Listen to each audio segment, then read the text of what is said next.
Shalom teman beranda Trisa semuanya, apa kabar? Semoga teman-teman selalu dalam kondisi sehat ya. Teman beranda Trisa semuanya, pada episode kali ini saya akan membahas tentang hal-hal teknis yang seringkali luput diperhatikan teman-teman yang mengusulkan proposal KBMI. Apa itu KBMI? KBMI merupakan singkatan dari Kegiatan Belajar Manajemen Indonesia 2020. KBMI telah diumumkan minggu lalu sekitar pertengahan bulan Juni, dan saat ini teman-teman di masing-masing perguruan tinggi sedang berusaha untuk menyusun dan juga membuat suatu draft untuk kemudian dimasukkan pada suatu proposal yang kemudian disubmit.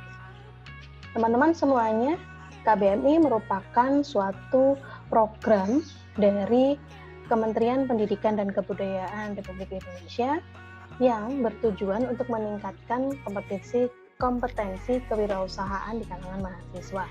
Dulu, program ini dikenal dengan nama Kompetisi Bisnis Mahasiswa Indonesia, namun sekarang berganti nama menjadi Kegiatan Belajar Manajemen Indonesia tahun 2020.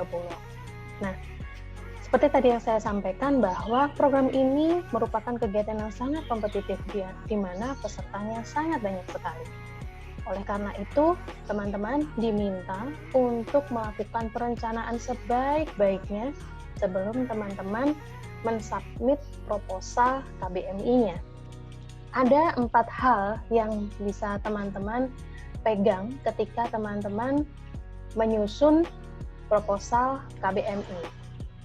Yang pertama adalah tentang lengkap.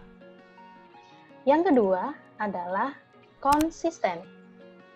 Dan yang ketiga adalah relevan. Dan yang keempat adalah persuasif. Keempat prinsip tersebut diharapkan teman-teman pegang untuk kemudian teman-teman dalam membuat proposal KBMI-nya. Artinya apa? Kemudian teman-teman harus kalian pegang. Ini untuk memuluskan langkah teman-teman dalam melakukan keinginannya untuk bisa didampingi di dalam program kewirausahaan yang diselenggarakan dalam jangka waktu 1 tahun sekali ini. Yuk kita kupas dulu tentang 4 prinsip tersebut. Baik, kita kupas satu persatu. Aspek yang pertama adalah lengkap. Apa tuh yang dimaksud dengan lengkap? Teman-teman semuanya, seperti kita ketahui pada format KBMI 2020, teman-teman memiliki kewajiban untuk menjawab 38 pertanyaan. 38 pertanyaan itu terdiri dari bab 1 sampai bab 7, di mana masing-masing bab memiliki subbab-subbab. Misalnya bab 1 itu terdiri dari 4 subbab pertanyaan, lalu kemudian bab 2 terdiri dari 5 subbab pertanyaan yang teman-teman wajib untuk menjawab. Ketika sifatnya wajib, maka tidak boleh teman-teman melewatkan satupun dari pertanyaan-pertanyaan yang diajukan itu kosong, atau teman-teman tidak masukkan pada template online yang akan dikirimkan untuk KBMI. Nah, lalu berikutnya teman-teman, selain ada 38 pertanyaan, teman-teman juga memiliki 2 hal lagi yang wajib untuk kalian teliti untuk sebagai kelengkapan, yaitu adalah lampiran dan juga biodata. Pastikan bahwa lampiran-lampiran yang teman-teman buat itu sudah lengkap, ya. Mungkin apabila gambar fotonya itu resolusinya terlalu besar, silahkan kemudian dikompres untuk resolusi yang lebih kecil. Tapi jangan sampai mengurangi arti informasi dari teman-teman. Satu hal yang penting adalah supaya kemudian itu lengkap masuk pada panitia KBMI, maka teman-teman jangan ngupload nantinya adalah mendekati jam-jam akhir atau injury time. Karena apa? Karena bisa jadi ketika teman-teman sudah menyediakan lengkap, tapi ketika kemudian teman-teman menguploadnya di jam-jam injury time, maka kemudian foto-foto atau keterangan-keterangan tersebut menjadi tidak utuh masuk ke panitia KBM. Apalagi tentang lengkap. Nah, biodata. Biodata itu teman-teman harus pastikan sudah mengisi per itemnya, mulai dari nama, NIM, lalu siapa dosen pembimbingnya. Tentunya penulisan-penulisan tersebut harus dipastikan tepat. Mengapa demikian? Bisa jadi teman-teman itu saling tukar-menukar flash disk atau saling kirim file, lalu kemudian menuliskan namanya, ternyata NIM-nya masih NIM-nya temannya. Atau misalnya program studinya masih program studi temannya. Jadi harus diteliti. Harus lengkap dan harus teliti. Gitu. Nah, untuk kemudian menjamin lengkap atau tidaknya dari apa yang sudah teman-teman buat, atau kemudian untuk menjamin teman-teman itu sudah mengupload satu persatu, saya punya tipsnya. Nah, tunggu ya.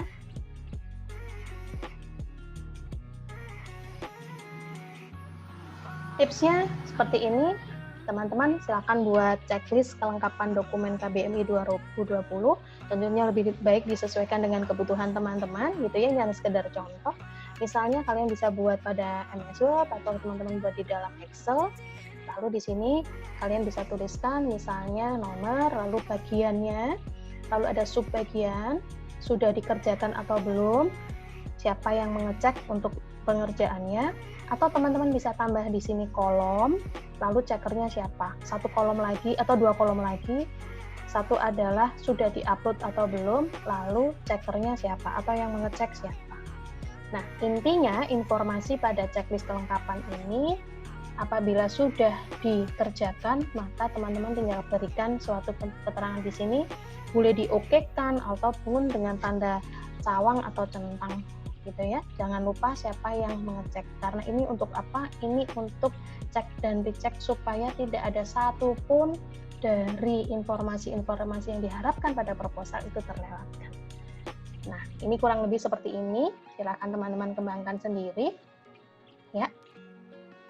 Nah, oke. Nah, yang kedua adalah tentang konsisten. Nah, apa ini tentang konsisten? Konsisten adalah berupa keajekan. Nah, artinya ketika teman-teman membuat proposal KBMI, konsisten itu dalam hal apa aja? Bisa dalam hal menuliskan nama, misalnya, menuliskan nama produk, menuliskan jenis produk atau jenis bisnis. Contoh misalnya, teman-teman tertulis namanya Trisiwi Agustina sebagai ketua tim, maka harus dicek itu konsistensinya bahwa tidak boleh di bagian lain namanya tertulis misalnya hanya TS Agustina.